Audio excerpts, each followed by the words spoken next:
IPS अधिकारी आणि CD Deshmukh या संस्थेचे माजी प्रशिक्षणार्थी सन्माननीय श्रीमती मोक्षदा पाटील मॅडम, तसेच उपस्थित संस्थेचे सर्व आजी माजी विद्यार्थी आणि विविध महाविद्यालयातून आलेल्या सर्व विद्यार्थ्यांचे मी मनापासून स्वागत करीत आहे।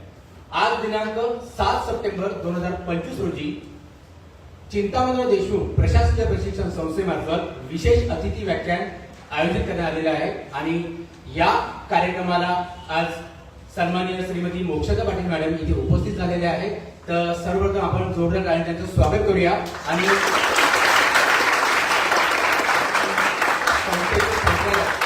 सन्माननीय जगताप साहेबांना मी विनंती करतो की सन्माननीय पाटील मॅडम यांना तुम्ही शाल, पुष्पगुच्छ आणि पुस्तक म्हणून भेट देऊन त्यांचं स्वागत करा। सगळ्यांनी जोरदार टाळ्या स्वागत करा।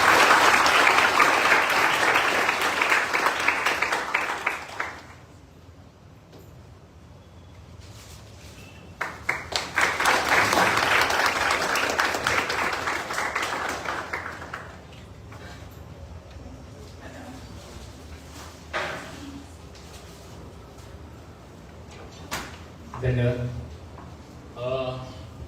मी जास्त वेळ घेणार नाहीये कारण सगळेजण मॅडमला ऐकण्यासाठी इथे उपस्थित झालेले आहेत, पण तत्पूर्वी एक मॅडमची ओळख करून देण्याचं मला एक भाग्य लाभतंय आणि मी एक छोटीशी त्यांची एक ओळख करून देतो। ऍक्च्युली त्यांचं कार्य आणि त्यांचा बायोडाटा फार मोठा आहे, पण त्यातही मी थोडक्यात एक तुम्हाला माहिती करून देतो। मॅडमच्या शिक्षणाबाबत जर म्हणायला झालं तर 2003 ते 2006 मॅडमने bachelor of arts in sociology Saint Xavier's college मधून केलेलं आहे।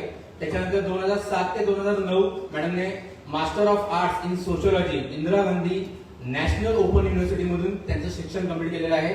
त्याच्यानंतर 2011 साली UPSC ची परीक्षा ते क्लिअर केली आणि त्यांना IPS म्हणून त्यांना पोस्ट मिळाली आहे 2011 साली, परंतु काम करत असताना सुद्धा त्यांनी शिक्षण चालू ठेवलं आणि 2021 ला master of arts in philosophy Indira Gandhi national open university मधून त्यांनी त्यांचं शिक्षण कंप्लीट केलेलं आहे।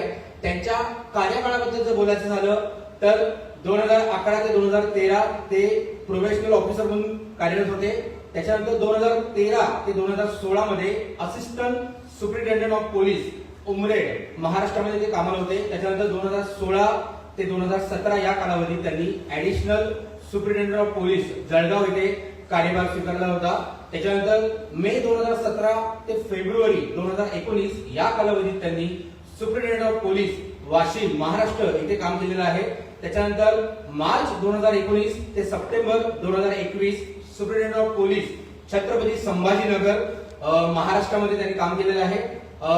2021 ते 2024 superintendent of police railway Chhatrapati Sambhajinagar इथे त्यांनी कार्यभार स्वीकारला होता आणि त्यानंतर 2024 ते 2025 commandant state reserve police force Mumbai इथे ते कार्यरत होते आणि त्यानंतर 2025 ते आज रोजीपर्यंत ते आता सध्या स्थितीत deputy inspector general of police state reserve police force Maharashtra state इथे कार्यरत आहेत।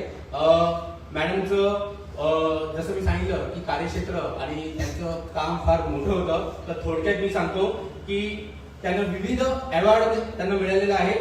तर 2020 मध्ये effective handling of law and order issues and cumulative and conferment of best police unit award across the state Maharashtra त्यांना 2020 साली मिळाला होता।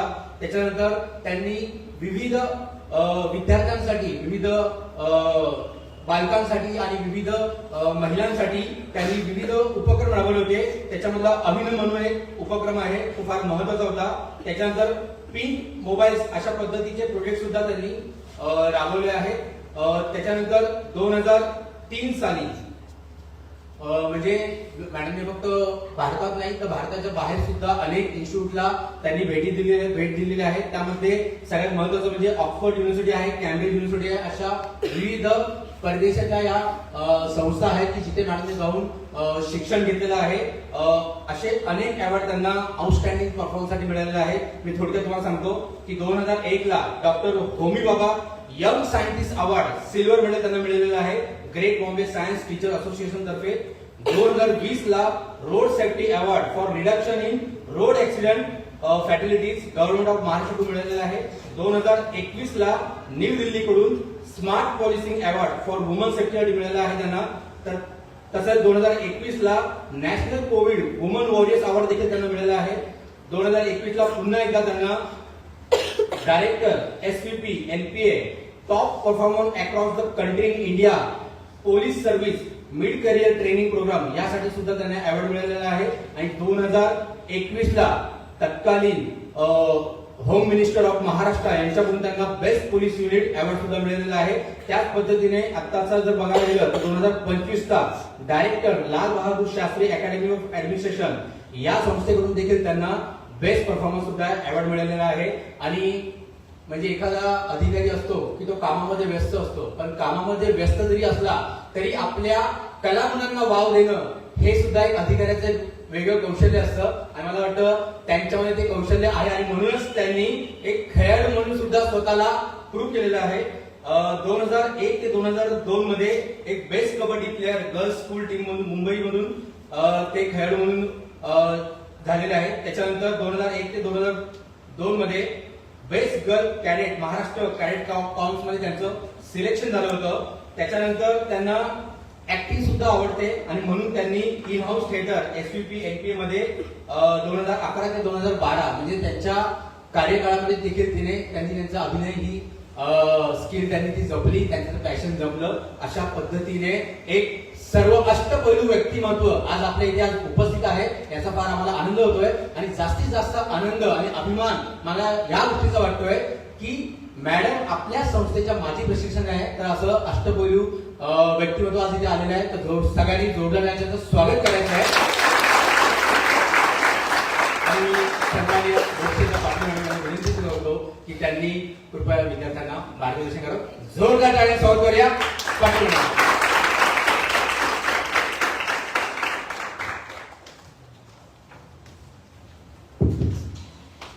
थँक्यू. मला पण माहीत नव्हतं की एवढं सगळं झालं मागच्या काही वर्षांमध्ये. But I am very very very happy to be here. कारण आता ह्या ज्या संस्थेमध्ये तुम्ही बसलेला आहात, ही संस्था आधी ठाण्यामध्ये स्टेडियम जवळ भेटली. इथे बेसिक ठाण्याचे कोण आहेत? मूळचे ठाणेकर. तर तुम्हाला माहीत असेल ती जुनी संस्था स्टेडियम जवळ होती आणि आम्ही तिथे जायचो. त्यामुळे त्या सगळ्या आठवणी मला पुन्हा येत आहेत. आणि आपल्या या संस्थेचा तिथपासून ते आजपर्यंतचा हा जो प्रवास आहे हे बघून I am feeling very proud also. अभिमानाची अजून एक गोष्ट म्हणजे माझे वडील पण ठाणे महानगरपालिकेत होते. त्यामुळे ठाणे महानगरपालिकेचं सर्वप्रथम आपण सर्वांनी आभार व्यक्त केले पाहिजे की त्यांनी ही एक state of the art facility एक इथे तयार केलेली आहे. ते करण्याची एक विजन आणि कमिटमेंट त्यांच्याकडून आपल्याला दिसलेली आहे. तुम्हा सर्वांचं हे युनिफॉर्म, आय कार्ड आणि एक शिस्तबद्ध अशा पद्धतीने बघून मला पण खूप चांगलं वाटत आहे. Because uniform I also wear uniform every day आणि I know the power of uniform also. जेव्हा आपण युनिफॉर्म घालून जातो तेव्हा आपल्याला एक वेगळ्या पद्धतीची कमिटमेंट आणि एक सिरियसनेस डेफिनेटली येतो. It's a different persona that you wear.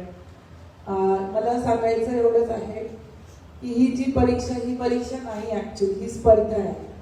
आपलं आतापर्यंतचं जे ग्रॅज्युएशन पोस्ट तुमचं झालं असेल फोटो तर तुम्ही बसते.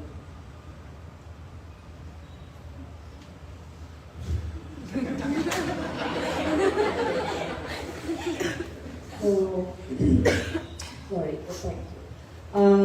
ही परीक्षा नाही आहे. आपण ग्रॅज्युएशन पोस्ट ग्रॅज्युएशन पर्यंत आपली जी शालेय शिक्षण पद्धती आहे ती आपल्या सर्वांना परीक्षेसाठी तयार करते की तुम्हाला 35% पाहिजे, 75, 90 टॉपर या पद्धतीने. पण ही UPSCची ही परीक्षा नाही आहे, इट्स स्पर्धा. ही मुळात एक कॉम्पिटिशन आहे आणि इथे तुमच्या बाजूचा जो व्यक्ती आहे तो तुमचा स्पर्धक आहे, प्रतिस्पर्धी आहे. आणि असे संपूर्ण भारतभरातून प्रचंड टॅलेंटेड मुलं मुली ह्या परीक्षेचा आपल्याला दिवस रात्र करत असतात, वर्षानुवर्ष करत असतात. So that is the level of competition that you have to face. स्पर्धेला उतरतीये तर तुम्हाला खूप सारं मागे सोडावं पण लागतं. तुम्हाला तुमचं डेड वेट खाली टाकावं लागेल. ज्या गोष्टी तुम्हाला खाली खेचतात त्या तुम्हाला सोडाव्या लागतील. Be light, be agile, be relaxed, be confident. आणि आपल्याला 35%च्या पुढे नाही जायचं. आपल्याला मला रँक माझी ही पाहिजे, ही सर्व्हिस पाहिजे, हे काढल, या सगळ्या गोष्टींसाठी आपल्याला मेंटली तयार व्हायचं आहे. ते थोडंसं unlearning of your previous school और कॉलेज एक्सपिरियन्सेस आणि looking forward to the new horizon, हे आपल्याला महत्त्वाचं आहे. मी जगताप सरांचं पण अभिनंदन करते की ते वेगवेगळ्या अधिकाऱ्यांना ॲक्च्युली इथे बोलवतात, कारण अधिकारी सर्व्हिसच्या वेगवेगळ्या टप्प्यावर त्यांनी लुक बॅक. मी आता जेव्हा मागे वळून बघते तेव्हा ही परीक्षा मला वेगवेगळ्या पद्धतीने समजते, अजून चांगल्या पद्धतीने. म्हणजे मला असं वाटतं तेव्हा मला हे कोणी सांगितलं असतं तर माझ्या अभ्यासाला अजून धार चढली असती किंवा मी अजून वेगाने पुढे जाऊ शकले असते. ह्याच्यामध्ये अजून एक बघण्यासारखं की he can stay out actually, doesn't have the seriousness of what is going on actually. तुम्ही त्यांना सांगाल बाहेर असताना आणि आतमध्ये. दुसरी गोष्ट आहे मीडियम ऑफ एक्झाम. मगाशी सरांशी चर्चा करताना हाच विषय आला. मराठी मीडियममध्ये इथे कोणी परीक्षा देत आहेत का? ओके, एक जण आहे. सरांचा विचार तर actually I differ you little bit, कारण जे सर्वोत्तम study material it is available only in English. पण आपलं काय होतं, आपण माझ्याकडे इंग्लिश उत्तम लिहितो, वाचतो, बोलतो, ना मराठी ना हिंदी ना आपली जी काही भाषा असेल ते. सो ह्या एक्झाममध्ये आपल्याला कमी शब्दांमध्ये खूप जास्त दारुगोळा ठासून भरायचा आहे, बरोबर. You have to write certain answers in 20 words or 50 lines. So तुमच्या डोक्यातलं जे काही वर्षानुवर्षाचं नॉलेज अभ्यास आहे, जो एसेन्स आहे, तो कमी शब्दात टाकायचा असेल तर you have to have certain grasp on the language. याच्यासाठी मला मी तुम्हाला चांगली ट्रिक सांगू शकते की जसं माझी सोशॉलॉजी होतं, but in my first mains I could score very less than what I expected. मला तेव्हा माझ्या इगोला खूप धक्का पोचला की मी Saint Xavier's, the best college in the world for sociology, आणि मी तिथली टॉपर, आणि मला युपीएससीने एवढे असे मार्क मिळाले. It was like a personal defeat for me. पण मग मी इंट्रोस्पेक्ट केलं. This exam makes you mentally tough also.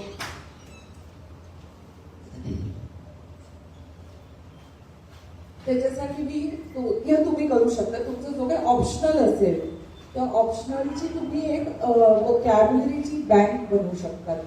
Oxford पब्लिकेशनची dictionary येतात तुमच्या पगाडची येते, पॉलिटिकल सायन्सची येते, सोशॉलॉजीची येते, आणि ते शब्द सारखे आपण आता तोंडी भाषेत बोलतोय हे वेगळे आहे, पण हेच बोलणं तुम्हाला सोशॉलॉजीत बोलायचं असेल किंवा पबॅडच्या त्या स्पेक्ट्रममध्ये बोलायचं असेल तर you need to speak the language of that optional. You need to speak the language of that topic. म्हणजे ते शब्द आपल्या लेखनामध्ये आले पाहिजे, आणि सारखे ते शब्द तुम्ही वाचले तर तुमचा आन्सर किंवा एसे हा जास्त प्रिसाईज, शार्प आणि कटिंग एज होतो, which will set you apart from others. इथे सोशॉलॉजी किती लोकांचं आहे? आय वॉज टोल्ड की खूप लोकांनी सोशॉलॉजी घेतलं आहे. आता तुम्ही कसं बघा ते सोशॉलॉजी असं स्वतःचं फार काही त्याच्यात जसं प्युरिस्टिक नॉलेज लाईक फिजिक्स और मॅथमॅटिक्स असं काही नाही आहे. म्हणजे डेली ब्लॉग्समध्ये पण आपण जे काही एकमेकांची चर्चा करतो ती पण सोशॉलॉजीच असते. सो तुम्ही आन्सर लिहिताना कसं तुमचं आन्सर वेगळं होईल? First, references. तुमच्या आन्सरमध्ये स्पेशली फॉर सोशॉलॉजी किंवा जे ह्युमॅनिटीजचे जे काही ऑप्शनल्स आहेत त्याच्यामध्ये रेफरन्सेस आले पाहिजे. ह्या थिंकरने हे म्हटलेलं आहे, ही थिअरी मी इथे अप्लाय करते आहे, किंवा ही कॉईन, हे वर्ड कोणी कॉईन केलेलं आहे. दुसरं गोष्ट हे मी तुम्हाला एक वोकॅब्युलरीचं सांगितलं, दुसरं रेफरन्सेसचं सांगितलं, तिसरं की त्या फील्डमध्ये लेटेस्ट काय चालू आहे याचा एक उदाहरण रेफरन्स जर तुमच्या आन्सर किंवा एसेमध्ये आला तर that will definitely set your answer apart.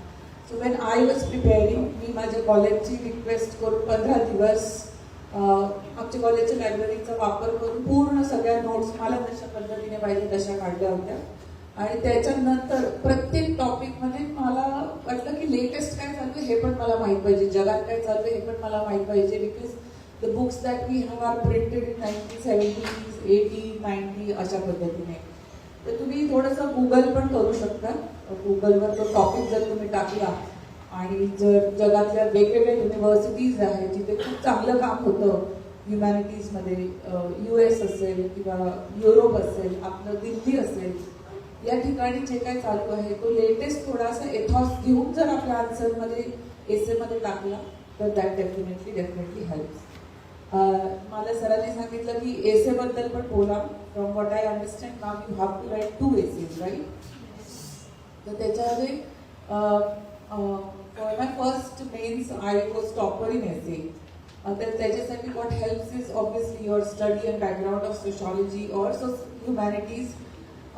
Secondly तुमचं जे अवांतर वाचन ज्याला आपण म्हणतो, extra curricular reading which you have been doing since childhood, त्याचा पण तुम्हाला फायदा होऊ शकतो. तुमची लँग्वेजवर ग्रास आणि वोकॅब्युलरी थोडी रिफाईंड पाहिजे. आपण तेच डिसिपिटिव्ह वर्ड्स वापरण्याऐवजी थोडी एक लेवल अप, ज्याला म्हणतो लेवल अप, ती थोडी जाणीवपूर्वक आपण आपल्या उत्तरांमध्ये किंवा एसेमध्ये केली पाहिजे. एसे लिहिण्याचा सगळ्यात पहिला चांगला मार्ग म्हणजे to make a good choice of essay.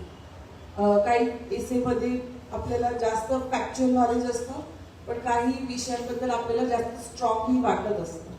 You naturally feel inclined to those essays. So first see how you make choices. I try to go by my instinct. पण कधी कधी लिहिता वाटतं नाही मी चूक केली, माझं ग्रास ती पकड चालली जाते आहे. तो that will come only after practice. तुम्हाला 4-5 एसे लिहून तपासून घ्यावे लागतील, कारण आपण लिहिता मध्ये आपलं त्याचं थोडंसं शिवट सुटल्यासारखी होते आणि मग it can either go down और you can again come back and take it up. So मला काही असे चेक करायला मिळाले होते.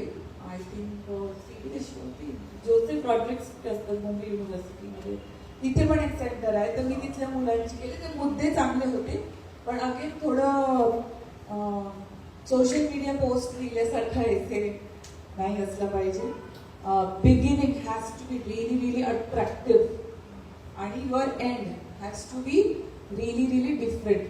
आपण कधी आपल्याला काय सवय असते, नॅचरल जी आपल्या शिक्षण पद्धतीची सवय, to sum up this is the end of the, but essays don't end like that. तुम्हाला एसेच्या एंडमध्ये जे लिहायचं आहे ते एसेच्या मध्यामध्ये किंवा अख्ख्या एसेमध्ये कुठे नाही आलं पाहिजे. And try to just see, जे पेपर चेक करतात they have to check hundreds of essays.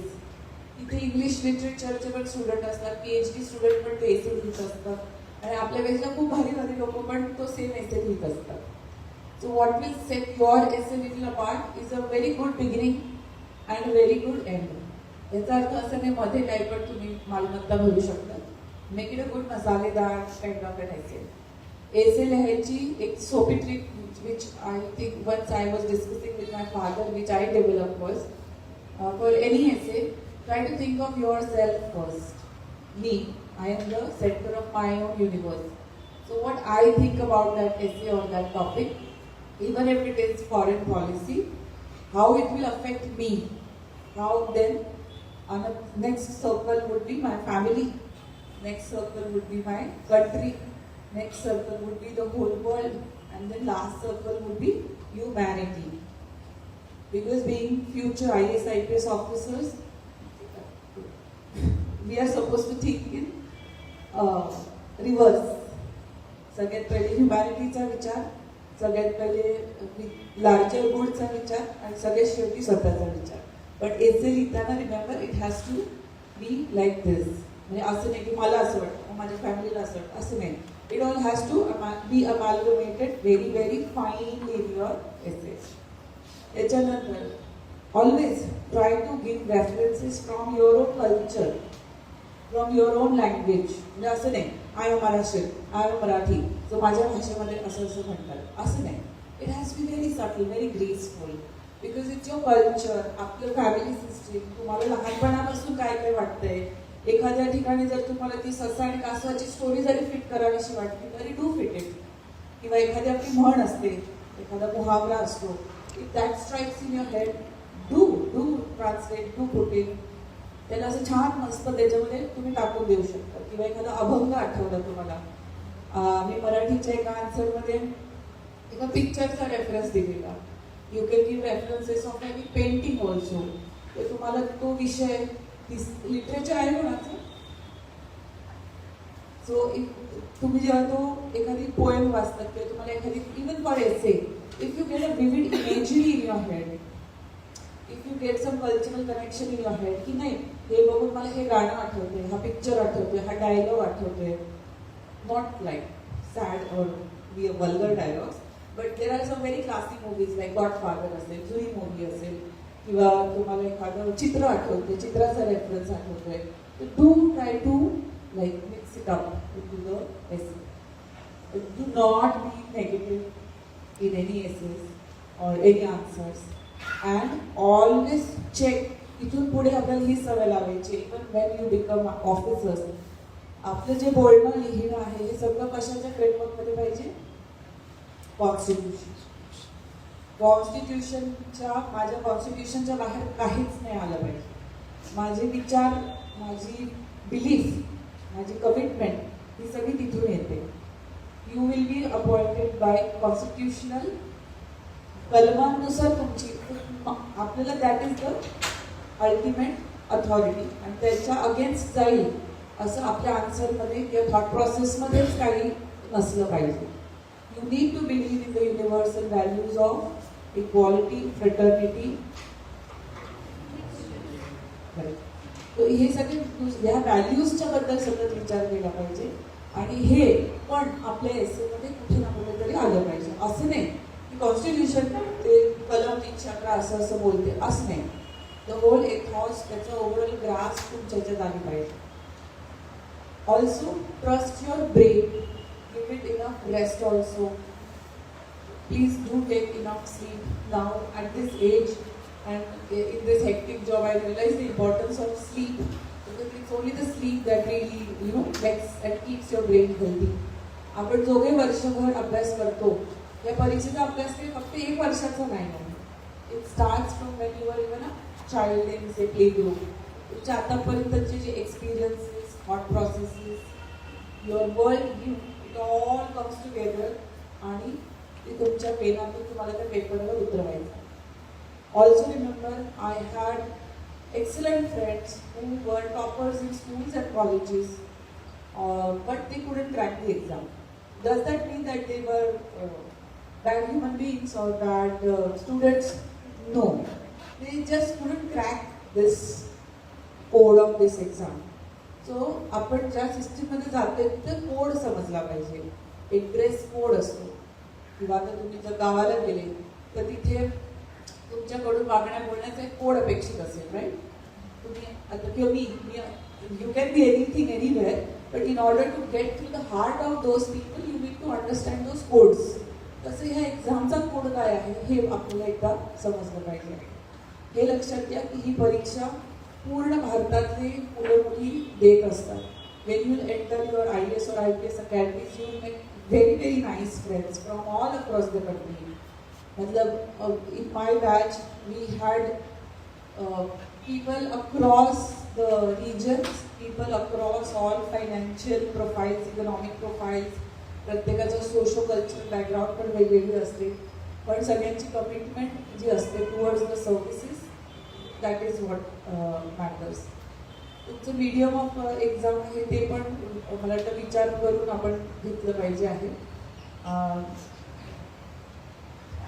पुन्हा सांगायचं असं की परीक्षा आपण का देतोय, एक्झाम या सिस्टीममध्ये का जातोय? Not just to have a good life किंवा ह्या अशा थातून वर्जत होता नाही, जेन्युइनलीचं का करतोय आपण हे आपल्याला क्लिअर पाहिजे. कारण हेच तुम्हाला इंटरव्ह्यूमध्ये विचारतात. या इथे यू कॅन मतलब तुमच्या मनामध्ये तुम्हाला वाटेल की हा नाही आला हवं गुड लाईफ किंवा मला असं होते तेव्हा, बट ॲक्च्युली तुमच्या मनामध्ये काय आहे? Because it's not an easy life also. It sees very differently from outside, but internally it's not one of the easiest lifes. It will give you and your family a very good standing overnight, but it takes a lot from you also. You have to give a lot. आणि हे सगळ्याची सवय आतापासून लागते. मी तर नेहमी म्हणते की ह्या UPSCचा हा जो अभ्यास आहे, it makes you an officer. Nobody is born an officer. Nobody is born an IAS or IPS. You become one in due process of time. जसं दगडामधून आपण मूर्ती बनवतो आणि मग मूर्तीला आपण पूजतो, त्या पद्धतीनेच आपण पण स्वतःला घडवत असतो. ही तपस्याच आहे. याच्यामध्ये जो त्रास होणार आहे, जे रडारड होणार आहे, चिडचिड होणार आहे, खूप काय काय होणार आहे, ते सगळं तुम्हाला हळूहळू ऑफिसर बनवण्याकडे नेत आहे. Because when you will sit and you will be responsible suddenly one day for so many things, त्याची सुरुवात इथून आहे.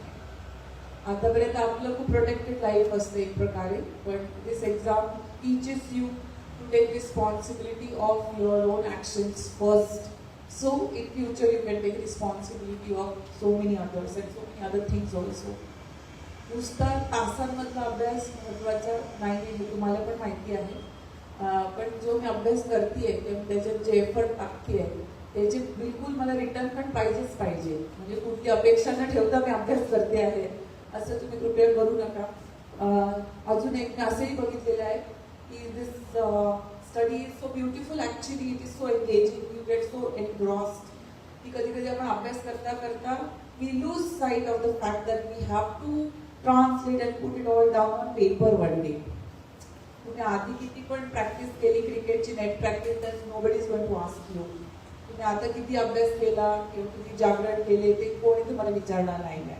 तुम्ही ते एक्झामच्या 3 तासामध्ये काय लिहून आले, वहां पे तुमने क्या दिखाया, क्या लिख के आए, that is going to matter. इथे तुम्हाला कोणी विचारणार नाही आहे की तू 100 तास अभ्यास केला, तर सोशॉलॉजीचे 50 पेपर सोडवले, का प्रिलिमचे 100 पेपर सोडवले. Nobody is going to ask you. आणि तिथे तुम्ही कोणाला असं सांगू पण शकणार नाही, नो नो मी तेवढा अभ्यास केला, वेळ गेली, आता पण लहान नाही की मतलब रोजीरोटी का सवाल आहे, असं अशी परिस्थिती आहे. सो त्या 3 तासामध्ये how cool you are. I have seen that with my own brother. अभ्यास खूप व्यवस्थित केला, पण त्या एक्झामच्या 2-3 तासांमध्ये it's a battle of nerves also. ते कुठेतरी घडलं प्रकरण की पहिले समजा 10 क्वेश्चन प्रिलिमचे ऑब्जेक्टिव्हचे समजलेच नाही किंवा आन्सरच माहीत नाही आहे, पण 11व्या क्वेश्चन पासून पुढचा माझ्या हातात असू शकतो पेपर, कदाचित पूर्ण असू पण शकतो. मला ती वेळ सांभाळायची स्वतःची. So always imagine that. आणि हा कॉन्फिडन्स कधी येणार, Wien you have enough strong foundation of your studies. मुझे नहीं आएगा तो किसी को भी नहीं आएगा, इथपर्यंत आपल्याला तयारी करायची, आधीमध्ये नाही.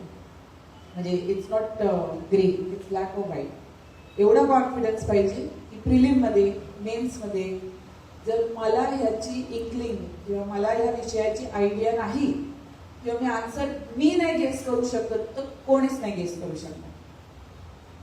Is it arrogance? Does it sound like arrogance?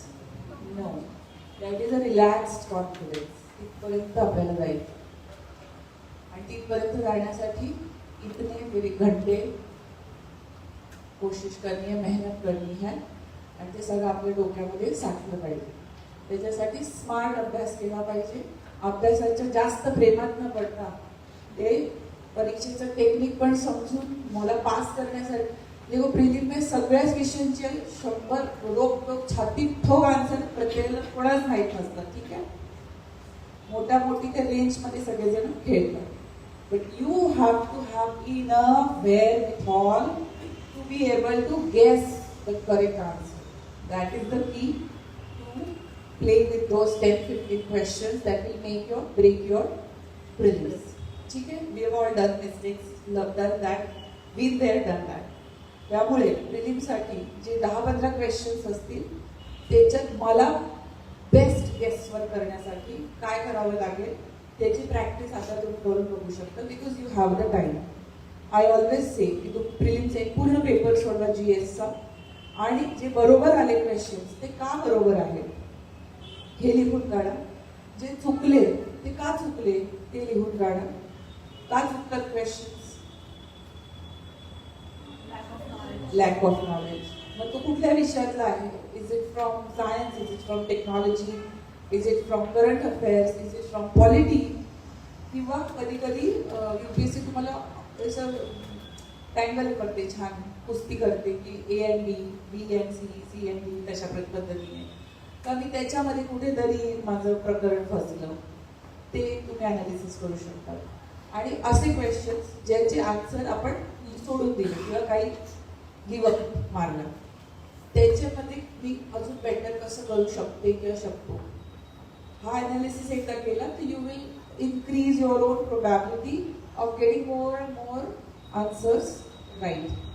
आपल्याला प्रिलिम मध्ये काही रँक नाही लावायचे, आपल्याला just pass it and get to the main part of it. त्यामुळे प्रिलिमसाठी थोडंसं स्मार्टली आपल्याला खेळावं लागणार आहे. ती स्ट्रॅटेजी स्वतः डेव्हलप करावी लागणार आहे. अशी पण वेळ येईल when you want no answers for 2-3 pages straight. कधी कधी असंही होतं की UPSC suddenly presents you with a question paper with lengthy questions. झालेलं आहे असं. मोठा पेपर येतो, मोठा क्वेश्चन पेपर येतो आणि त्याच्यामध्ये खूप मोठे लेंथी क्वेश्चन्स असतात. सो कसंही होऊ शकतं किंवा कधी कधी 3-4 पानांचा पेपर येईल, but it will be so damn difficult to crack. ही सगळी मेंटली तयारी आपल्याला पाहिजे. मला भयंकर मोठा पेपर येणार, पण मग तो कॉन्फिडन्स पाहिजे की जर मला असं वाटेल 2 तासात कसं होईल, तर सगळ्यांनाच तसं वाटेल आणि माझा नाही पेपर संपला तर कोणाचाच संपणार नाही. But at the same time, there will be people who will finish it and check it twice also. So let me try to be one of those people who are slightly little ahead of the curve. Okay? त्याच्यासाठी आपलं reading speed चांगलं पाहिजे. दुसरं की काय बोलली मी, 2-3 pages जरी answer नाही आलं तरी 4थ्या पेजला घाबरायचं किंवा धीर सुटतो ना, आता नाही चालेल, let me teach the paper, let me go. किंवा मग वेगवेगळे विचार येतात, मी जाऊ द्या ते बिगिन तर यावर्षी गेली, आता पुढच्या वर्षी मग लेट मी गो हो, नाही दिस इयर असं झालं, मी आता बाहेर जेव्हा पेपर फाडते किंवा जाळते, असं you never know where your mind takes you. So त्यावेळी do not let your mind go from 0 to 100 in 1 second. ट्रांकिलो, शांती, आणि हे होऊ शकतं. Imagine the worst and prepare your best. हे झालं प्रिलिम्सचं. त्याच्यानंतर मेन्ससाठी what matters is the grip, your own grip on the language in which you are writing the paper. त्याच्यामध्ये तुम्हाला लेटेस्ट काही फिगर्स माहिती पाहिजे, लेटेस्ट काही रिपोर्ट्स माहिती पाहिजे, काही रेफरन्सेस देता आले पाहिजे. अँड ऑप्शनलमध्ये आता आपलं प्रत्येकाचं ग्रॅज्युएशन वेगवेगळ्या विषयात झालेलं असतं. And sometimes you take an optional that is different from your graduation subject. So that way you need to understand the language. जसं प्रेमाची भाषा शिकतात लोक, तसं त्या विषयाची भाषा आपल्याला समजली पाहिजे. त्या पद्धतीने ते आन्सर तिथे टाकले पाहिजे. काही मुलं डायग्रामचा खूप अट्टहास करतात, डायग्राम्स और बार चार्ट्स ये वो. काय फार अट्टहास न करता एखाद दुसरी you can definitely put it. Please try to follow the word limit. Again unlearn the habit of, एक आपण म्हणतो ना मराठीत, नमनाला घडाभर तेल टाकणे. म्हणजे सुरुवातीलाच एवढे शब्द खायचे की नंतर पण तुम्हाला मेन क्रॉप द्यायला वर्ड लिमिट संपून जाते. तर हे लक्षात घ्या की जी शॉर्ट म्हणजे तुम्हाला छोटे कमी शब्दांमध्ये कमी ओळींमध्ये लिहायची जी उत्तर आहेत त्याचे you bang on straight shoot for the stars directly. त्याच्यामध्ये ऑर्धेमध्ये इथे 1657 पासून आहे. आणि please do not end your answers to sum up, परत ते सगळं रिपीट. ट्राय टू थिंक की how can I make my answer better. तुम्ही 2-3 आन्सर्स लिहा, त्यांना तपासून घ्या आणि स्वतःच विचार करा की मी छान लिहिलंय, हे मला आवडलं माझं आन्सर, पण मी त्याला अजून थोडंसं कसं छान बनवू शकते किंवा बनवू शकतो. Specially the ends and the end of any conclusions, किंवा आपण काय म्हणतो conclusively, to conclude in conclusion. So try to reduce this verbal foliage आणि directly shoot for the stars. खट खट खट आपला आन्सर त्याच्यामध्ये व्यवस्थित आपल्याला देता आलं पाहिजे. मी काही एसे पेपर्स तपासले तेव्हा आय अंडरस्टूड की in essay people try to put diagrams आणि ते असं ॲरो करून 4-5 points, but it's not your answer. I personally believe that essay should be like a proper classical essay. आणि एसेसाठी मी माझी स्वतःची एक वही केलेली ज्याच्यामध्ये I had written down quotes which I had रट्टा मारिफाईड, आणि मग जिथे मला वाटायचं तिथे I would put those quotes. I think that shows how well-rounded of your reading is, how well-rounded of you are. हे झालं मेन्सचं. परत मेन्सची जी परीक्षा जे पेपर्स असणार आहेत ते तुम्हाला बॅक टू बॅक द्यावे लागतात ना, एका दिवसात 2 पेपर्स. तर त्याची एका कृपया प्रॅक्टिस 2 तरी सोडवायचा प्रयत्न करा. Otherwise that day it becomes too much. I have seen people crack down under that pressure. 3च तासाचा पेपर असेल, एक 3 तासाचे, 2 तास ब्रेक, मग परत 3 तासाचा एक पेपर आहे. So that's also lot if you think about it. So ते इमॅजिन करून पहिले थोडीशी तशी प्रॅक्टिस ठेवून आपल्याला करायचं. परत पहिला पेपर खराब गेला, पण I still have second paper two save my life, हा विचार ठेवून आला पाहिजे. म्हणजे काही होऊ शकतं, पण आपल्याला बचेंगे तो और भी लढेंगे हे शेवटपर्यंत. आता धीर सोडून जे आहे ते पण सोडून दिलं नाही, मी चाललं. आय सी पीपल की पेपर 1 कठीण गेला तर ते दुसऱ्या पेपरला मूड खराब होऊन आले नाही, असे पण मी लोक बघितलेले. So let's not do that way. पण मी असे पण लोक बघितलेले.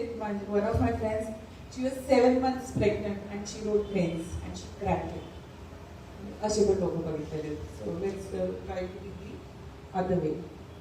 दुसरं की when I was preparing, I didn't have a plan B.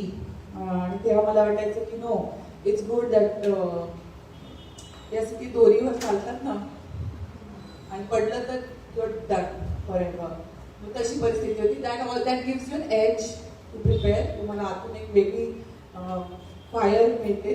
But now after having सर्व 14-15 years in the service, I think one should have a plan B. This is not the only way of life. This does not make or break. It does make you, but it won't break you if you don't get through. There is no stigma.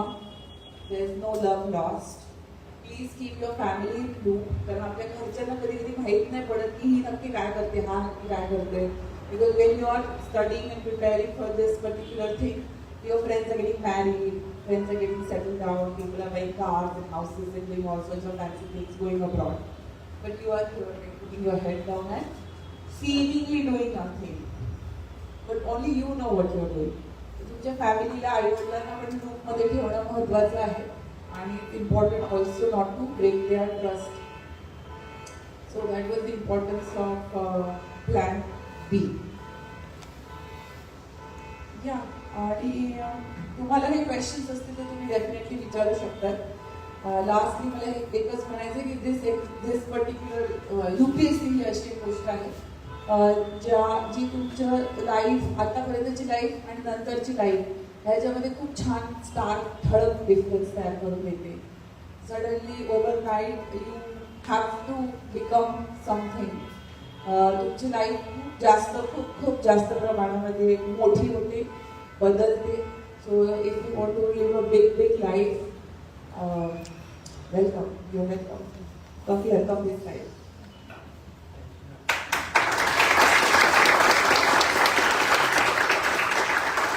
जर तुम्हाला कोणाचे questions असतील तर मला तुम्ही विचारू शकता.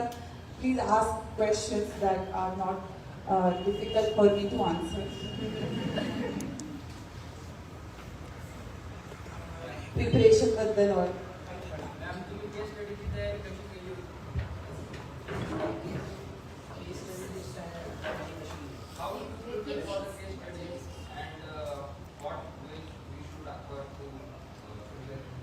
so we didn't have ethics paper. Doesn't mean we are unethical, but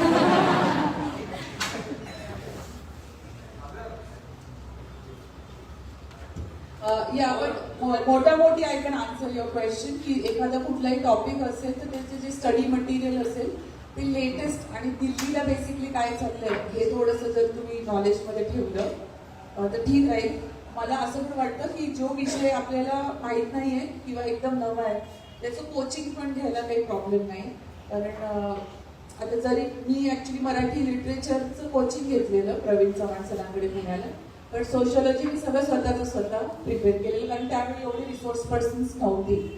पण मग जेव्हा मी दिल्लीची मटेरियल काही मागवली तेव्हा मला कळलं की मी किती म्हणजे अनभिज्ञ होती काही गोष्टींबाबत.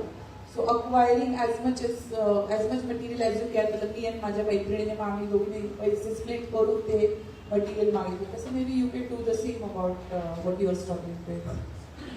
आणि जे लोक क्लिअर झालेत आपल्या आधी they are the best resource persons. जसं आमच्या म्हणजे आधी ज्या एक सर सोशॉलॉजी घेऊन क्रॅक त्यांनी केलं होतं, तर त्यांच्याशी बोललं तरी 15-20 मिनिटांमध्ये यू आर सो तुमच्या अभ्यासाला एक चांगली दिशा मिळू शकते. So people who have done better in previous exam they can tell you better.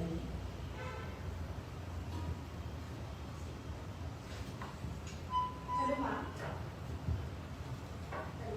माझं नाव सानिका साठे. मला ॲक्च्युली तुम्हाला विचारायचं होतं की ह्या एक्झाममध्ये आपण नेहमी ऐकतो की करायचं काय आहे हे आपल्याला भरपूर जण सांगतात, करायचं काय नाही आहे दॅट इज मोर इम्पॉर्टंट. तर तुमच्या जर्नीमध्ये असे काय मेजर मिस्टेक्स असे तुम्ही हे केले की यू वर लाईक की हे मला आधी माहिती असतं तर मे बी एवढा वेळ मी जे आहे हे झाले होते ते आता ट्रॅकवरती माझी स्टडी असते, असे जे मेजर मिस्टेक्स तुम्हाला ते वाटले? एकदम एक्सलंट क्वेश्चन. बिकॉज माझ्या पहिल्या अटेम्प्टमध्ये मी आणि माझा एक कॉलेजचा मित्र आम्ही दोघांनी पण ठरवलेलं की आपल्याला करायचंच आहे UPSC. आणि आम्ही CT देशमुख आलो, पण तेव्हा समोर क्लासेस वगैरे इथे आता जसं एवढं छान लाईक टाईट शिफ्ट रन होते तसं तेव्हा मे बी नव्हतं. सो वी जस्ट टूक दिस टाटा मग्रो हिचे ठोकळ आणि आम्हाला वाटलं ते वाचून आपण एक्झाम अशी जाऊन देऊन बघून येऊ. आणि we didn't know the mammoth scale of this whole thing. तर तो एक इनसन्स नडला त्यावेळी, पण हा थोडं इनसन्स ठेवला पण पाहिजे. So one day you can let tell people what to do and what to avoid. मला असं वाटलं माझी एक चांगली रिसोर्स पर्सन पाहिजे कोणीतरी. ॲज आय सेड की जे लोक सिलेक्ट झाले ना ते किंवा जे मार्केटमध्ये किंवा एकंदर जगामध्ये ज्यांचं नाव आहे की no he or she is really good resource person, they won't let you down. Because there are certain people who gatekeep also. So you need to have access to the right kind of people. आणि I think तो openness आपल्याकडे पाहिजे to approach and to take their words of advice seriously. मला सोशॉलॉजीचं मला असं वाटतं की मी एके ठिकाणी ट्राय केला क्लास लावायचा, बट ते काय बोलतात त्याला overall that situation got toxic in other words. So मला वाटतं ते मी सगळं झुगर मला माहिती आहे ना, मी मास्टर्स केलंय, माझं मी बघून घेईल. तो कॉन्फिडन्स आज जो मला आहे तेव्हा नव्हता. ते मी आधी केलं असतं तर मला असं वाटतं माझा अजून मनस्ताप बराचसा वाचला असता. आणि ते मी जे तुम्हाला डिक्शनरीचं सांगितलं, to get a dictionary and to start speaking language of that subject, ते मला वाटतं मी आधी करायला पाहिजे होतं. ऑल्सो मला असं पण वाटतं की प्रिलिम्सचे अजून पेपर सोडवायला पाहिजे होते. बिकॉज मी काही लोकांमध्ये बघितले they solve 100 papers, 100 question papers of prelims. आणि आता एक जस्ट माझा प्रोबेशन होता, त्याचा भाऊ जस्ट सिलेक्ट झाला आई फॉरेन सर्व्हिसेसमध्ये. सो मी त्यांचं बघितलं त्या दोघा भावांचं, ते both solve 100 papers of prelims and then analyse what went wrong, what to do right. So that is the level of commitment. ह्या दोन-तीन गोष्टी मॅच करायला पाहिजे.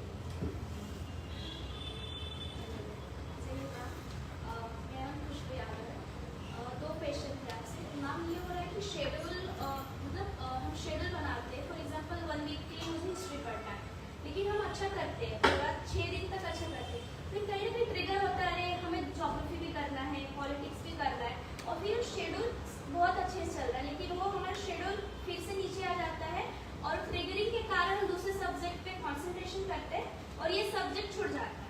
दूसरा क्वेश्चन ये था ma'am, being a multitasker human, आपने मास्टर भी किया था, UPSC की प्रिपरेशन कर रही थी, तो मेरा भी सेम है कि मैं मास्टर कर रही हूँ, बट सेम कि मैं मास्टर फिर ध्यान दूँ कि फिर UPSC पे ध्यान दूँ.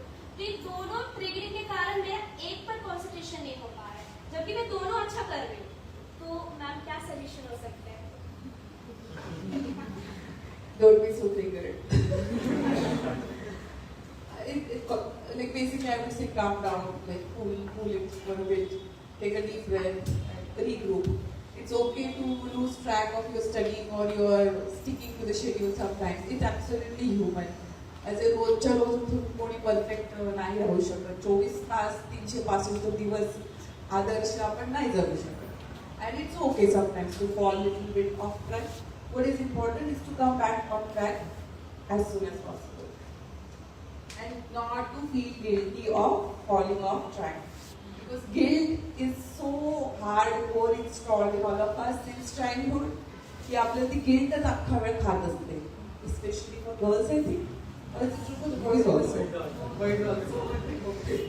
सो जास्त गिल्टमध्ये वेळ असं विचारायचं मी ऑफिसर झाल्यावर let me give that time for all my mental health problems.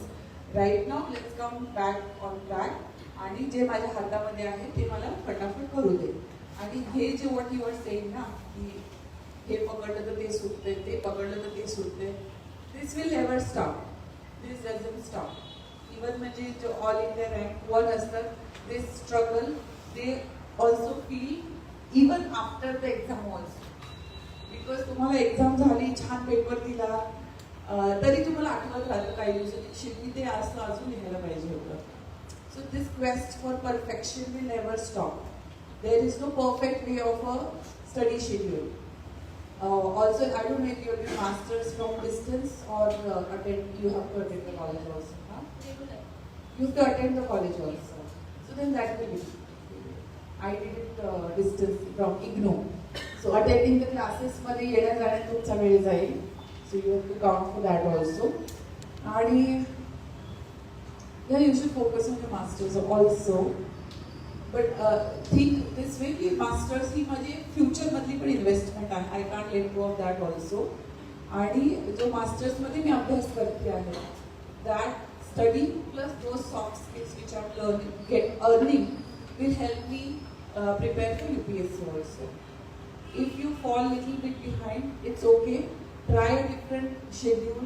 और मे बी कधी कधी काय होतं आपल्याला वाटतं नाही मला हे अभ्यास करायला 7 दिवस लागेल, पण always yeah that's also one beautiful thing I tell you. Work expands the time available. If I tell you की हा चॅप्टर आपल्याला 10 दिवसात करायचा आहे, you will finish it in 10 days.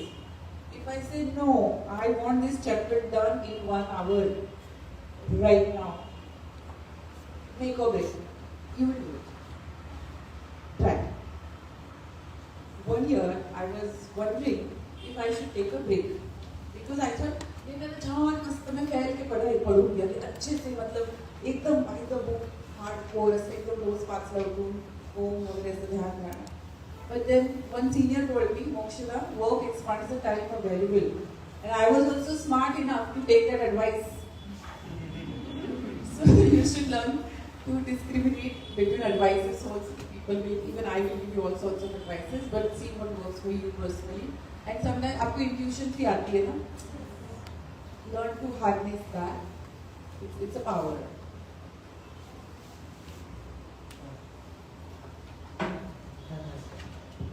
Myself Siddesh Sora. So ma'am तुम्ही जसं की माझी म्हटले की तुमच्या जे झालेले आहेत ऑफिसर वगैरे त्यांचे एक्सपिरियन्स म्हणून आपल्याला फॅन्टसी करायला होता. सो माझा क्वेश्चन तुम्हाला असा आहे की आपण सिलेबसमध्ये वुमेन नावाने टॉपिक आहे आणि त्याच्यामध्ये काय असतं तुमचे क्वेश्चन्स काय होतात की वुमेन जी आहे हिला काही चॅलेंजेस फेस करतात सर्व्हिसमध्ये किंवा मग तिला काही अपॉर्च्युनिटीज मिळतात. सो तुमच्या जो 13-14 वर्षांचा एक्सपिरियन्स आहे त्याच्यामध्ये तुम्ही तुमचा एक्सपिरियन्स शेअर करू शकता त्याच्यामध्ये काही चॅलेंजेस आले तुम्हाला as a women in a service आणि काही तुम्हाला छान छान अपॉर्च्युनिटीज मिळाल्या त्याबद्दल तुम्ही थोडक्यात सांगू शकता.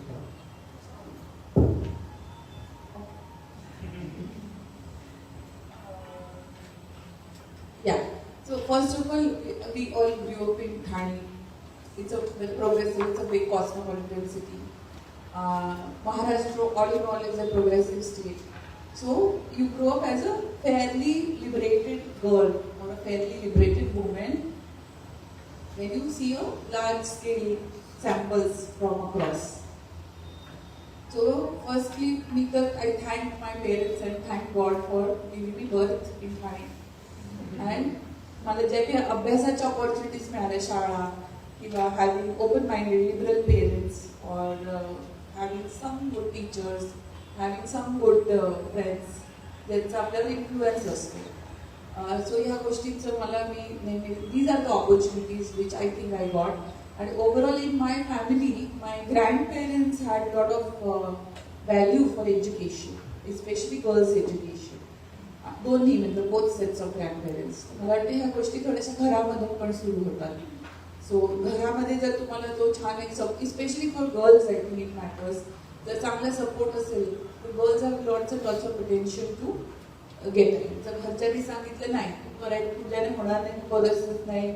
If my mother had tried to teach me how to make roti instead of नाही तू बस अभ्यासाला बस, तर मला वाटतं कदाचित माझी स्टोरी वेगळी असते असं मला वाटतं. I am not putting down roti making और any art like that, but I can. तो एक मला वाटतं मी थँकफुल आहे. I am thankful for my parents again truly because ते मला जिथे योग्य वाटत होतं माझ्या अंदाजानुसार ते trusted me.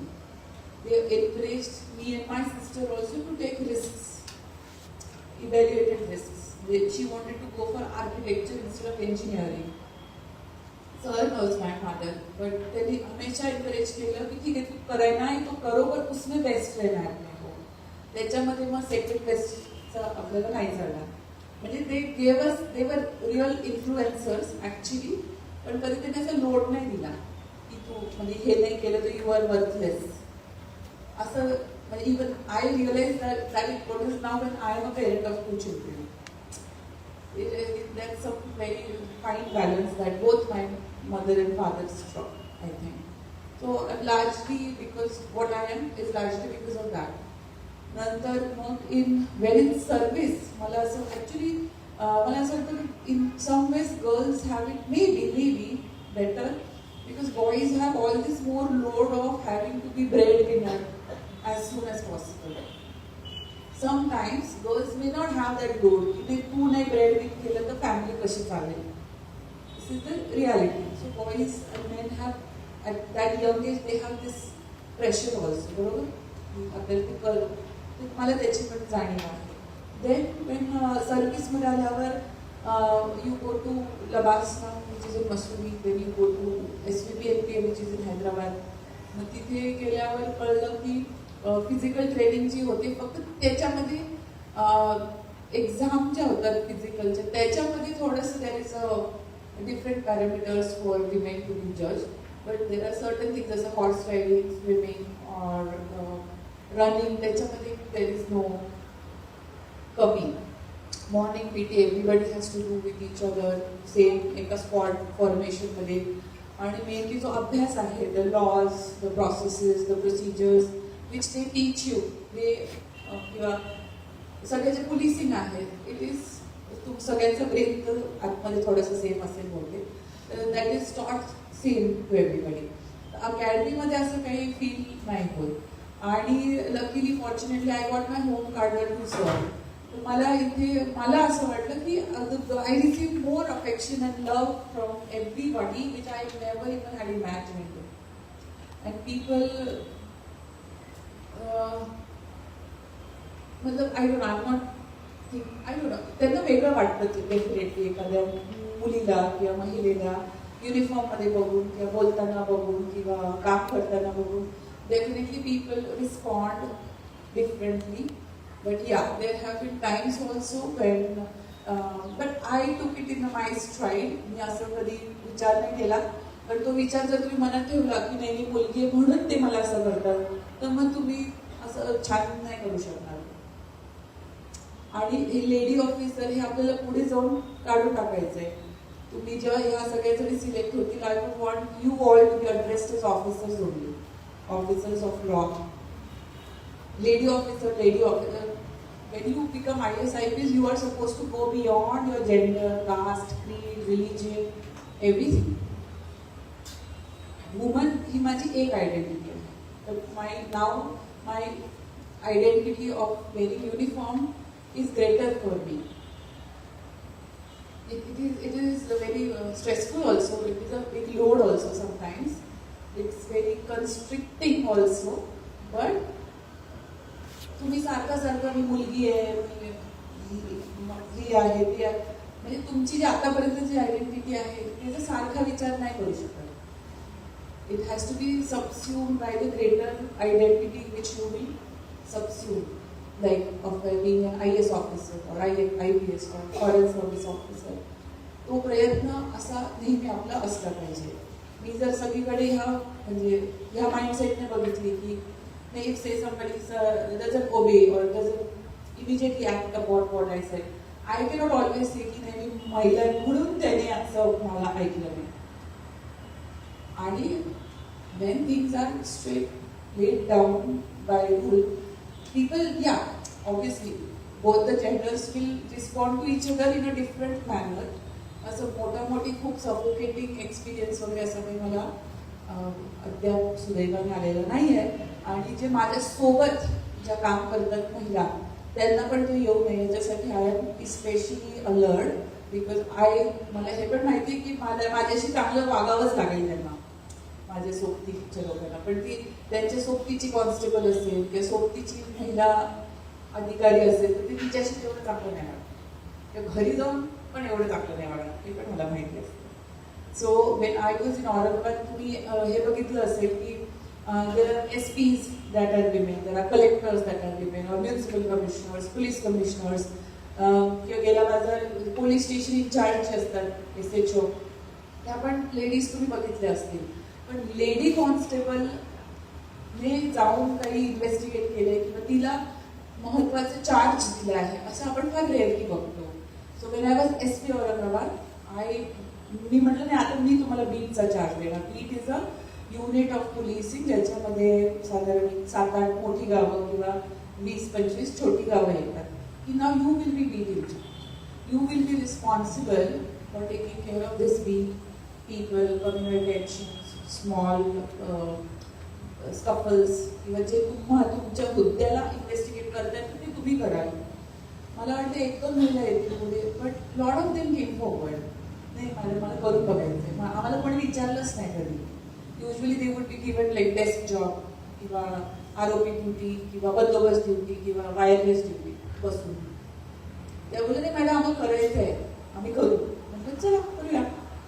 Train they again, नाही चलो तुमको फिर से करना है तो फिर से तुमको थोडासा ट्रेन कर देते.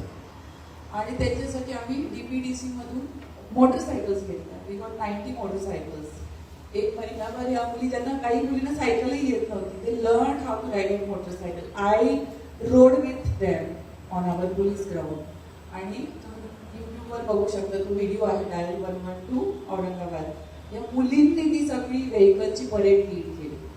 दे had brought their families, they were so proud of it. की आज मी पण तो रेवायचा चष्मा आणि हेल्मेट घालून ती पण गाडी चालवली. सो मी ज्या कारणासाठी पोलीसमध्ये आली त्या कारणात मी पोलिसिंग मध्ये खरोखर पोलिसिंग मध्ये उतरत.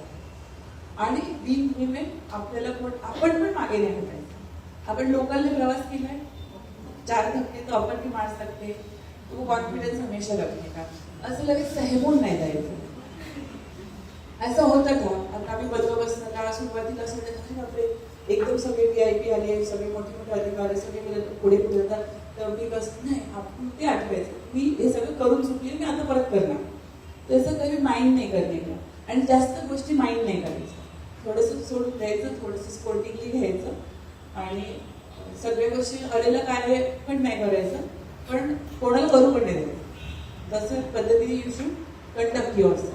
आणि ही जी परीक्षा आहे ही तुम्हाला हे कुठेतरी तो अभ्यास शिकवत पण असतो. आणि अरेला कार्य केलं की असं करायचं की तो पण नाही विसरणार आणि त्याच्यासोबतचे 4 लोक पण नाही विसरणार. आणि always find your support systems. म्हणजे सगळ्यांनाच सांगते आहे, आपलं असं वाटतं whole world is against me, असं नाही actually. There are support systems. You just have to create, nurture those things also. आणि फक्त स्वतःचं नाही बघायचं. म्हणजे स्पेशली मुली आपल्याला वाटतं नाही माझं फॅमिली हे ते. You have to watch out for other girls and other women also. तर असं आहे. आणि हा वुमन म्हणून तुम्हाला असं स्पेशल ऑपॉर्च्युनिटी वगैरे काही मिळत नाही. And it is a good thing. And at the same time, you may have to fight a little harder sometimes, but you shouldn't take it personally. असं जास्त मनावर नाही घ्यायच्या काही गोष्टी. थोडंच.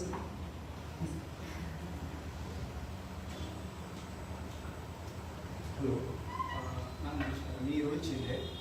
माझा 2 क्वेश्चन होते. एक प्रोसेस दरम्यान आहे प्रिपरेशनच्या दरम्यान, जसं प्रीमध्ये आपण बऱ्याच काही गोष्टी सांगितल्या, मेन्सबद्दल पण आमचे बरेच डाऊट्स तुम्ही दूर केले. पण इंटरव्ह्यूबद्दल किंवा मुलाखतीबद्दल आम्हाला तुमचा एक्सपिरियन्स जाणून घ्यायला आवडेल. आणि सल्ला तुम्ही पण काय द्याल इंटरव्ह्यूबद्दल, बिकॉज ही अशी प्रोसेस आहे ॲट लास्ट स्टेज तर ऑल ऑफ अ सडन आपल्याला एक्सप्रेस होता येत नाही. त्याची जर्नी, त्याची सुरुवात ॲव्हेन्यू शोपासूनच व्हावं लागते, त्याच आपण तिकडे एक्सप्रेस नीट व्यक्त होऊ शकतो. सेकंड क्वेश्चन माझा प्रोफेशनल डिस्क्रिशनरीच्या याच्या संदर्भात असेल की जसं वाशिम जिल्ह्याचं पण तुम्ही कार्यभार सांभाळला तिथे पण काही गोष्टी आता लॅटिनमध्ये पण काही मॅगझिन्स जे आपल्या इंडियन लॉमध्ये टोटली ॲप्लिकेबल आहे जसं इग्नोरन्शिया ज्युरिस नॉन एक्झुकेंट म्हणजे इग्नोरन्स ऑफ लॉ आपल्याकडे एक्सक्यूज नाही म्हटलं जातं तर वाशिम जिल्ह्यामध्ये जसं तुम्ही जे तिथे वेपन्स आणि बाकीच्या गोष्टी शो केस होत होतात ट्रेडिशनला धरून त्यामध्ये पण तुम्ही त्यांच्या काही ऑफेन्सेस रजिस्टर करून ते तिथे नमण्यात आले या सगळ्या गोष्टी तिथे लावण्यात आल्या तर मग तुम्हाला अजूनही काही एक्सपिरियन्स आले असेल जसं तुम्ही छत्रपती संभाजी नगरमध्ये पण ग्रामीण या ठिकाणी कार्यभार सांभाळला अध्यक्ष म्हणून तर त्या लोकांना पण लॉ बरेच काही माहिती नसेल मग instead of putting registered FIR against them तुम्ही अशा बरेच काही टॅकल्स केल्या असेल गोष्टी जे लॉला धरून त्यांना नाही आहेत पण तुम्ही त्याच्यावर गुन्हे दाखल केले नाही पण ते गोष्टी पण हँडल केलेल्या आहेत बिकॉज हा डायरेक्टली कॉन्सेप्ट आम्हाला एथिक्समध्ये एक केस लॉ म्हणून सब्जेक्ट आहे त्यामध्ये ह्या गोष्टी पण आम्हाला विचारण्यात आल्या तुमचे हे एक्सपिरियन्सेस आम्हाला बऱ्याच गोष्टी फायदेशीर ठरू शकतात थँक्यू मला वाटतं माझंच इंटरव्ह्यू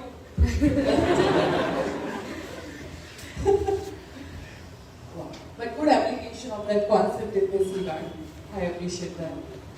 मुलाखतीसाठी मला वाटतं सगळ्यात पहिले तुमचं परत लँग्वेज स्ट्रॉंग पाहिजे आपल्याला बोलण्याची भीती असू शकते काही प्रॉब्लेम नाही त्याच्यामध्ये पण त्याची पण अगेन प्रॅक्टिस पाहिजे तुम्ही मॉक इंटरव्ह्यूची जी वेगवेगळे बोर्ड्स तिथे होती किंवा अजून इतर ठिकाणी होती त्याचं आपल्याला थोडंसं प्रॅक्टिसनेस ते येऊ शकतं परत त्या मुलाखतीमध्ये तुम्हाला जो फीडबॅक देतील तो पण असं खूप मनात नका घेऊ ती पण एक चूक मी केली by the way because I had gone for a mock interview कुठे काय कोण ते नाही सांगणार आणि ते अशी इतकी कुत्सित पद्धतीने त्यांनी फीडबॅक दिला आणि माझं जे 2 दिवसांनी एक मेन इंटरव्ह्यू होता UPSCचा की माझं पूर्ण म्हणजे मला टाचवी लागली कॉन्फिडन्सला आणि आय फेल्ट हॉरिबली रॉंग आणि मला असं हे असं कसं बोलू शकतात पण मग मी आता ठरवलंय की मी सगळ्यांना सांगते की त्यांनी असं कोणी फीडबॅक दिला तर तो जास्त पर्सनली नका घेऊ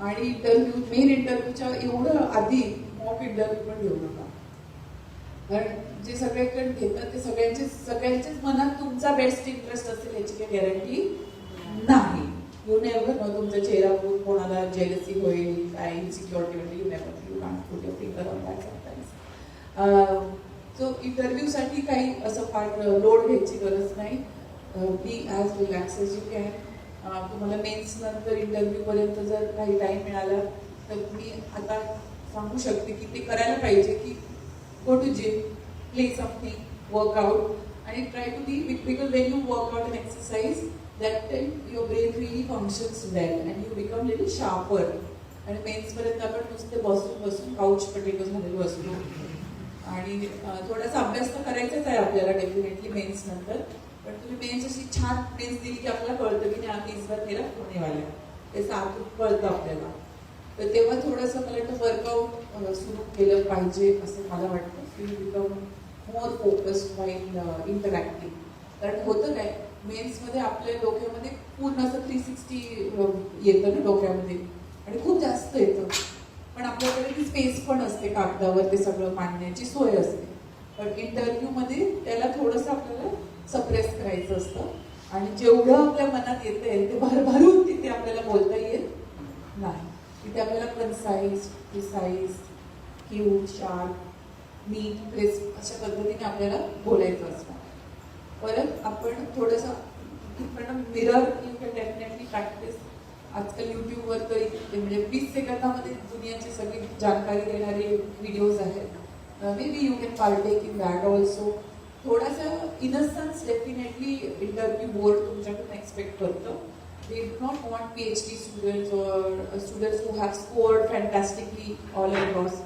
They want somebody who can become a good officer or who will be a devoted officer because they have to choose such people. So त्याच्यात थोडं इनसेन्स पण असला पाहिजे असं इनसेन्स म्हणजे not lack of knowledge but I would rather say the belief in larger values ते आपल्या बोलण्यातून थोड्याशा कुठेतरी दिसल्या पाहिजे परत आपल्याला बोलताना इंग्लिशमध्ये बोलताना खूप पापुद्रे घेऊन बोलायची सवय असते मीन्स जस्ट बिकॉज हे थोडं जाणीवपूर्वक आपल्याला पट केलं पाहिजे because that dilutes your delivery of your what you want to see. असं काही फार ड्रामॅटिक वगैरे इंटरव्ह्यू नसतो बरं का. आणि जे इंटरव्ह्यूचे बोर्ड असतात they are also very helpful people. If they see that you are stuck or little scared or little not able to breathe so too well, they will help you. They will calm you down and they won't judge you. तिथे जाऊन तुम्ही जरी चालता चालता असे झाले किंवा थोडा धक्का लागला तरी they are not going to judge you negatively. So ह्या आणि आपल्याला ह्याच गोष्टींचा लोड असतो right. So drop all of that. Be relaxed. Relax म्हणजे कॅज्युअल नाही. Be ultimately relaxed. Now this is a theory I'm working on. To be ultimately relaxed is to be ultimately confident and not arrogant.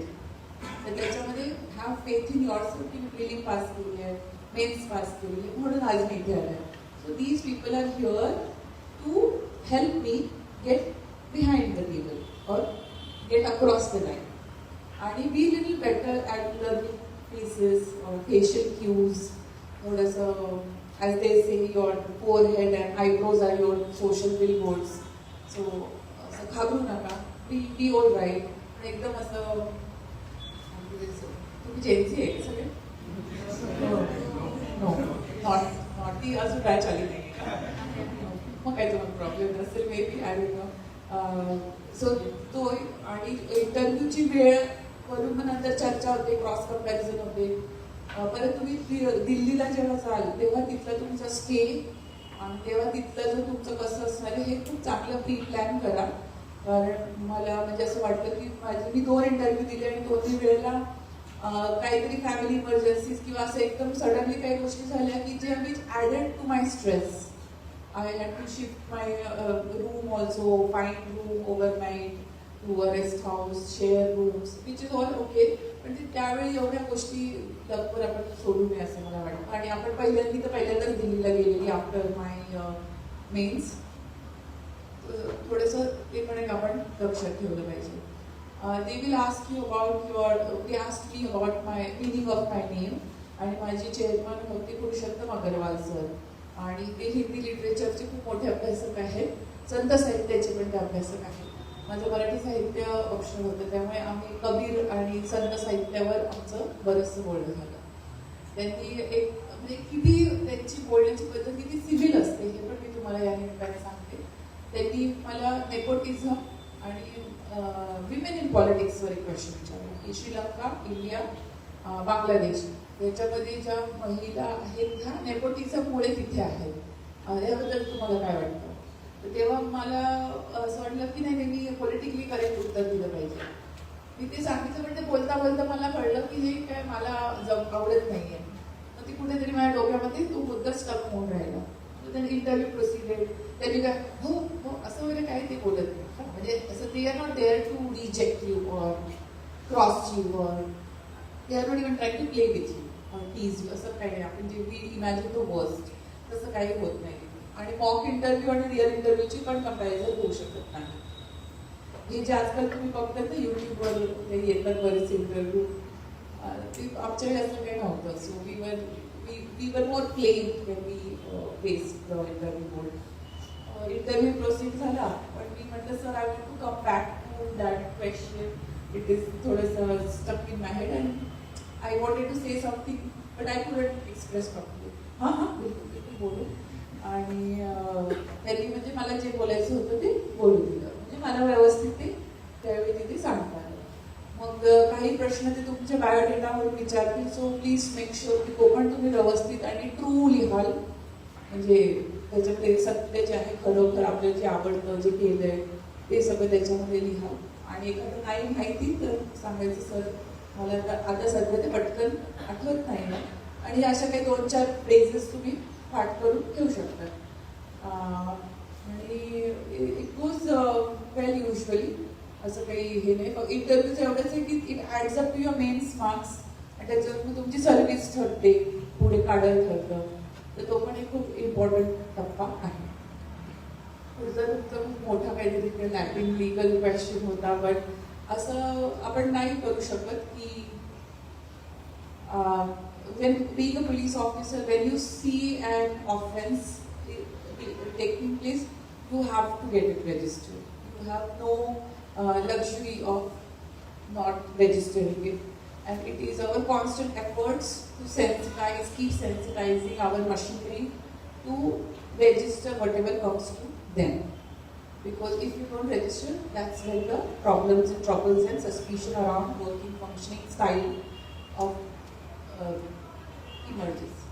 असं फक्त एकदा झालेलं की मी त्याच्यामध्ये direct offence register न करता थोडा वेगळ्या पद्धतीने मार्ग काढलेला. I was SP औरंगाबाद आणि one day one girl wrote a letter to me. He story काही जणांना कदाचित माहिती असेल. ती बोलली की मी 9वी मधली स्टुडंट आहे आणि 9वी का 10वी मधली. तिने स्वतःबद्दल पूर्ण माहिती दिली छान अक्षरामध्ये, समाज सोडून, आणि छान तिने असं पत्र वगैरे लिहिलेलं. माझी आई वारलेली आहे, आजी आहे आणि वडील आहेत घरामध्ये. आणि आता माझी आजी आणि वडील माझं लग्न लावून देण्याच्या ह्याच्यामध्ये आहे. तुमचा माझ्यावर विश्वास बसेल यासाठी ती तिच्या घराचा मला डायग्राम पण काढून पाठवली की माझं घर असं इथे येतं. तिथे तिचं आधार कार्डची झेरॉक्स जोडून लावली to make me believe in her existence.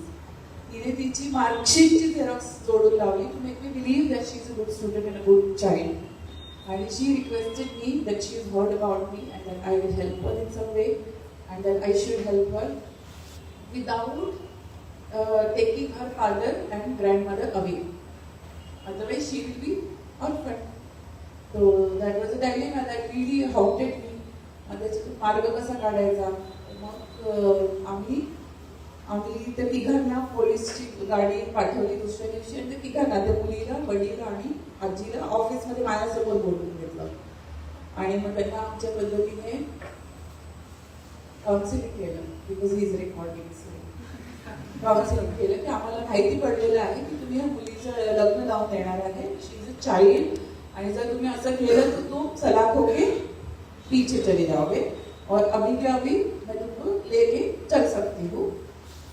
फिर वो रोने लगे की नाही नाही आम्ही नाही असं करणं मॅडम, चूक झाली. म्हणजे त्या मुलीचं पण that was only one time well without registering offence we try to proceed. आणि मोठी लोकांना लिगॅलिटीज माहीत नसतील पण मोठ्या लोकांना लॉचा एसेन्स असा माहीत असतो. वाशिममध्ये काय झालं, Wien I was SP Washim, it was my first district.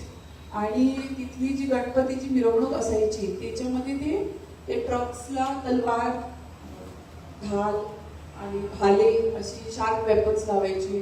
ते started putting up some air guns also. आणि एवढी ती मिरवणूक रात्रभर चालणार आणि ती कसं म्हणजे it's against the law. It is actually against the law to exhibit weapons. समजा except for uniform people, even if you have a weapon, तुम्ही ते असं नाचवू नाही शकत सगळ्यांच्या डोळ्यासमोर. You are not suppose to exhibit it. It becomes a troublesome issue. आणि ते धडल्लेचे सब लोक कर रहे हैं, बरे रिलीजियस इश्यू आहे, सेंटिमेंट्स इन्वॉल्व आहेत. So we made a strategy आणि we decided to do something about it. So when you decide to do something about it, you need a good team of people first with you. अकेले तो आप सिर्फ पढ़ाई कर सकते हो, बाकी जीवन में दूसरा सब एक दूसरे के साथ करना पड़ता है. तो आम्ही एक चांगली टीम बनवली. एक टीम अशा लोकांची, ऑफिसर्सची जे बोलायला चांगली आहे, तर लोकांना कॉन्फिडन्समध्ये घेऊन थोडं त्यांना कन्व्हिन्स करू शकतात. त्यांची एक टीम बनवून काही मंडळांना we try to take them on our side. एक अशी टीम बनवली. They were good at, they had good artistic inclinations. Even in police we have good artist. So त्यांना काम दिलं की तुम्ही या गणेशोत्सव सगळी जी मंडळ आहेत त्यांच्यामध्ये painting, essay writing, rangoli, so that you can drawing the women and girls also, आणि DJ मुक्त गणपती अशी तुम्ही स्पर्धा सुरू करा. आणि देखाव्याची स्पर्धा आपण पोलीसचे उनको कम्युनिटी पोलिसिंगच्या हेडमधून आपण त्यांना छान बक्षीस देऊया. आणि त्याचं तुम्ही छान ते व्हॉट्सअप बनवून वगैरे पूर्ण इसको भाषे में पूरा मतलब सब हवा बना दो. They also like it. त्यांनी पण ती कामगिरी सुरू केली. काही लोक आपण असे घेतले की हे कुछ लोक लगाएंगे, तर ह्यांच्यावर आपण गुन्हा काय दाखल करणार आहे, कधी दाखल करणार आहे. आणि नुसता गुन्हा दाखल करून नाही सोडलं आम्ही नेक्स्ट इयरचा गणपती जेव्हा येणार होतो त्याचे 2 महिने आधीपासून कोर्टाकडून त्यांना समन्स इश्यू करायला सुरुवात केली. तो उनको पता चला की ये लोग कोई हवा में बात नहीं कर रहे थे. कोर्टामध्ये जेव्हा जाऊन अटेंडन्स लावावा लागला तेव्हा मग परत बाजूच्या एका डिस्ट्रिक्ट मधून त्यांनी तरी पण आम्ही कसं काय सोडणार, आम्ही अजून लावणार वेपन्स. मग ते बाजूच्या डिस्ट्रिक्ट मधून वेपन्स नेक्स्ट इयर आणायला गेले. आपल्याला माहिती मिळाली, आम्ही स्वतः तिथे नाकाबंदी लावून ती गाडी बरोबर पकडली. चोर पुलिस का फिर रिस्क होता है, तो उसके पीछे भी भागना पड़ता है, उसके दोस्त के आगे भी भागना पड़ता है. तर ते केलं. त्याच्यातून एक इफेक्ट क्रिएशन झालं की नाही म्हणजे they are dead serious about it. We got support from the district collector also. त्यांनी पण ती ऑर्डर इश्यू केली की वेपन्स एक्झिबिट करणे हे कायद्याने गुन्हा आहे आणि आम्ही त्यांच्याकडे पण ह्याची कंप्लेंट जाते असं बघितलं. मग हळूहळू मग 3rd year from weapons we came on balloons and flowers. So असं आपण करू शकतो. आणि रिलिजियस सेंटिमेंट्स असतात निश्चित, बट थोडं असं थोडं तसं करून आपल्याला ती मोड बाजू पुढे जावं लागतं. थँक्यू.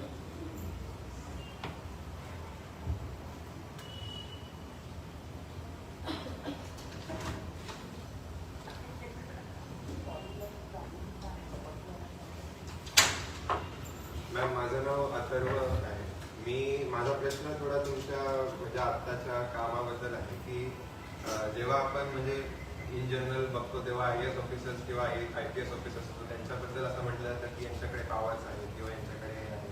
आणि एक दुसरा पॉईंट ऑफ व्ह्यू असतो, ते असं म्हणतात की तुम्ही कितीही मोठ्या पोस्टला जा पण ऍक्च्युअल पॉवर तर शेवटी पॉलिटिशियन लोकांकडेच आहे किंवा ऍक्च्युअल पॉवर शेवटी गव्हर्नमेंटकडेच आहे.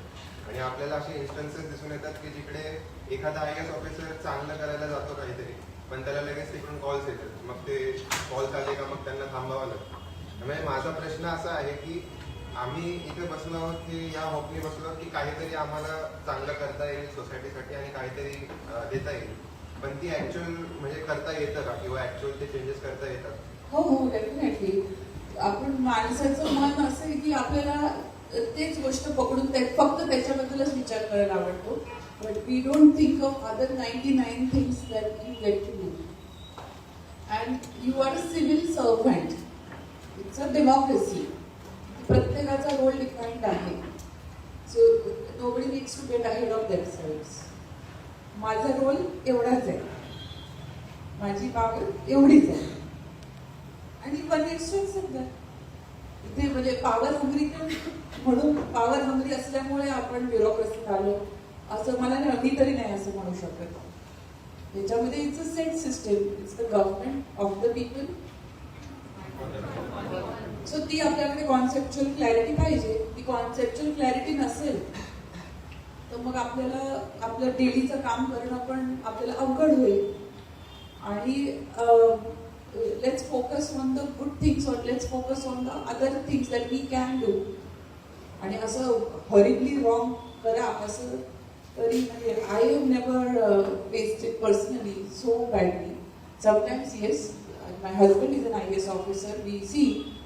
We all have a lot of stakeholders to consider, lot of stakeholders to be answerable to, but ultimate stakeholder is the public and the constitution.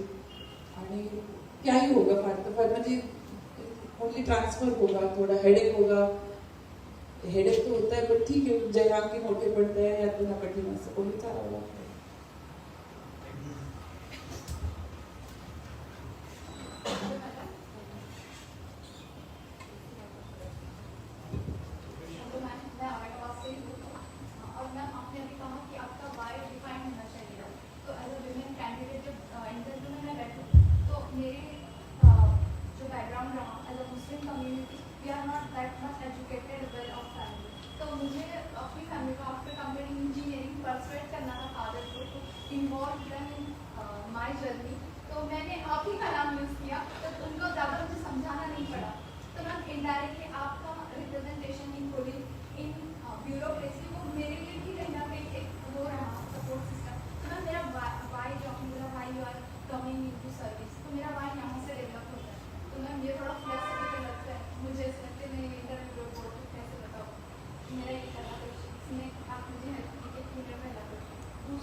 नहीं यार, कोर वैल्यूज तो हर जगह सेम ही रहती, ऐसा कोई बहुत फर्क नहीं रहता। और मुझे somehow I am in my home country. I could have been in Jammu Kashmir or Nagaland or Tamil Nadu also. It's my country first. So all people are mine. All their values are mine. And all our values are same at the core. Everybody, everybody wants peace, love. Young generation, everybody wants prosperity. And there's a basic freedom, basic liberty. सगळ्यांना तेच पाहिजे असतो. So everywhere वही होता है. या माय parents को थोड़ा सा आश्चर्य हुआ. शी grew up in Mumbai, Thane, आणि शी इज हैविंग मतलब since she is entering everywhere, she doesn't mind staying in those areas also. But there are my batchmates who are in Jharkhand, who are in Naxal infested areas. They go anywhere. So being an officer, you have to be prepared for that. Or foreign service officers are there. They have to go abroad. They have to learn the culture and values of those people also. But humanity की value तो हर जगह से ही रहती है. Also, what is same everywhere is the language of law. Language of love and language of law. They are same everywhere. So it's not that hard. फक्त बदलतं काय थोडंसं काय बोलतात ते घाटघाटचं पाणी, मसाले, भाषा, थोडेसे पद्धती काही बदलतात, रिस्पॉन्स देण्याची पद्धत बदलते, बोलण्याची पद्धत बदलते. But that's why system is there, right? It is supposed to work in a systematic and uniform manner everywhere. असं काही फार वेगळा फरक काही मला कुठे जाणवला नाही.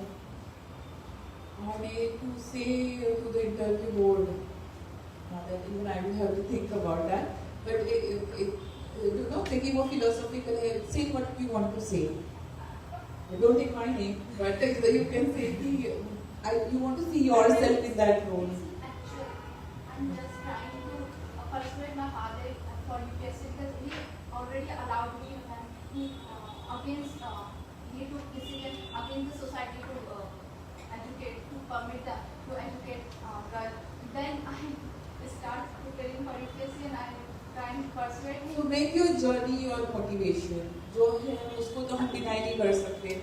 और असं जरुरी पण पाहिजे नाही, असं जरुरी पण नाही की नेहमी आपल्या प्रत्येकाची स्टोरी खूप ड्रॅमॅटिकच असायला पाहिजे, असं पण काही नाहीये बरं का. ड्रॅमॅटिक किंवा वेगळी असेल तर इट्स गुड फॉर यू. पण आता जसं when I didn't have like a dramatic story to tell और a back story. It's a normal person, normal everything. तर तसं काही असलंच पाहिजे किंवा असं खूप खूप तरी पाच मोठं ओढून काढून काहीतरी आणलंच पाहिजे असं पण काही नाही. म्हणजे chill. So whatever your story is, you can just present it the way it is.